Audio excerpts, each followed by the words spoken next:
We have intelligence from multiple sources, including our allies and our own intelligence. The evidence indicates that the plane was shot down by an Iranian surface-to-air missile. This may well have been unintentional.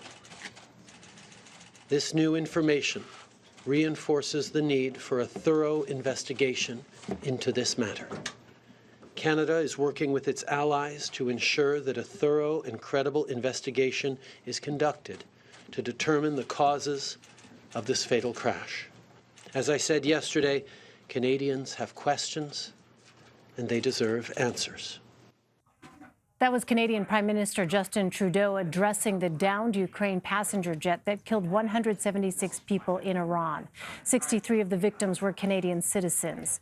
U.S. officials are confident the Boeing 737 was struck by at least one missile that had been fired from the ground.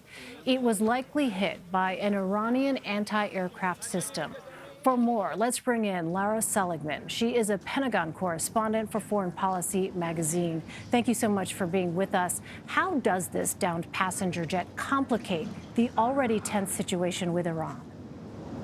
So this has been a very fast-moving story, and the U.S. today was very careful not to confirm any of the reports that this was actually a mistake by Iran, that all these reports that were coming in earlier today. They were very careful not to confirm. They let the Canadian Prime Minister go out in front first. I believe that that was intentional so as not to ratchet up tensions even more. Of course, this plane being down comes at a very tense time, a time of heightened alert in the region, coming just 24 hours, well, just a few hours after at least a dozen missiles from Iran struck U.S. military and coalition targets in Iraq. And so time of really heightened tensions, and things are really in flux. And I believe the intelligence shows that the Iranians thought mistakenly that this might be a sign that the U.S. was going to launch a counterstrike, and they accidentally shot down a Ukrainian passenger jet, killing all aboard. It's important to note, in fact, that this is not the first time that commercial airliners, civilians on a commercial airliner, have been in the line of fire in tensions between Washington and Tehran. Actually, in 1988, the U.S. accidentally shot down an Iran Air jet in a similar manner when tensions were high. So just a really tragic story here. Well, I want to ask you about your latest piece for Foreign Policy. You title it, Trump's Defense Secretary Finds His Voice in Iran Crisis. How has Defense Secretary Mark Esper's role evolved during these latest provocations with Iran? So Defense Secretary Mark Esper came into the role with a little foreign policy experience, really. He was a lower-level staffer on the Hill. He had experience in industry. He was an infantry officer and most recently Army Secretary. So he kind of comes into the role at a bit of a disadvantage, in addition to not being the incumbent as Secretary of State Mike Pompeo is. So I believe he's kind of taking his time, he's calculating, he's being behind the scenes and feeling it out in order to figure out the best way to really get the president's ear and gain the president's trust. I think what's happened that you've seen in the past 6 months or so since he's been confirmed, all these tensions with Iran ratcheting up, I think Secretary Esper has really kind of, he's figured out his role, and that role is to enable Secretary Pompeo with his, he seems to have an agenda with Iran. He has very strong opinions, and Secretary Esper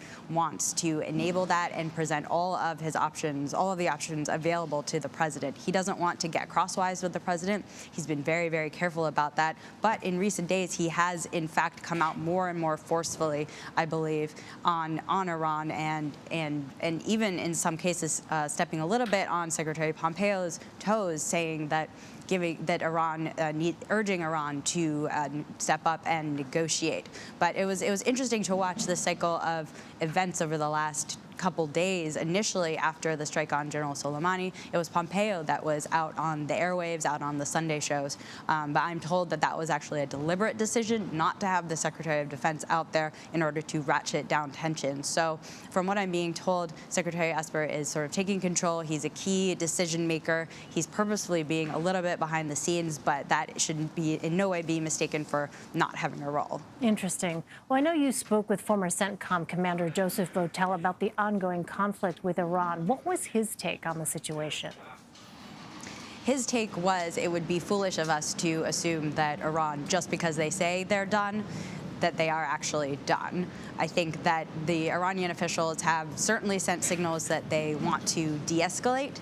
There has been some reports that, in fact, some of the missiles that they sent into Iraq were purposefully missed, purposefully did not kill Americans or Iraqis in one of their efforts to de-escalate.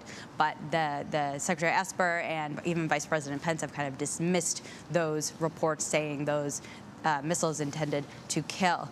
But I think that General Votel, as he was the former commander of Central Command, he has a lot of experience with Iran, and he told me that just because Iran says that the direct attacks, the direct military attacks from Iran are over, perhaps Iran is extremely unpredictable. They have their fingers everywhere around the world, not just in the Middle East, even in Africa, in South America, Europe, and even right here in the United States. So, and the real problem is it's not clear how much control that the Iranian government, the Iranian forces actually have over all of these proxy forces, Iraqi militias, Shia militias in Syria, for example. So American troops are very much still in harm's way, and we should remain vigilant. That's the message that I got from General Votel. What about Iraq? At this point, what does the United States need to do to further solidify its relationship with Iraq going forward? Well, in my conversation with General Votel, he said that we need to emphasize our partnership with Iraq. He said that this strike on Soleimani may have done damage to the relationship with Iraq because we did not give them a heads up ahead of time. But he also said that our relationship with our Iraqi partners is strong and hopefully strong enough to withstand this. They are a very important partner, particularly in the fight against the Islamic State. The Iraqi security forces have been a critical partner on the ground.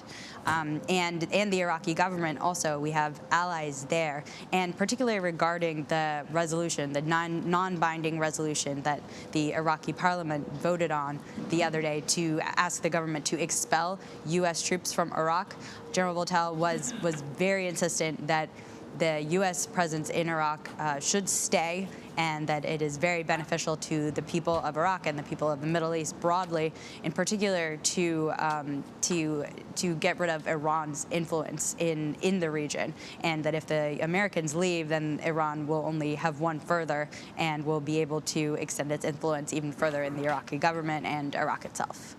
All right, Lara Seligman, thank you very much, Lara. Thank you.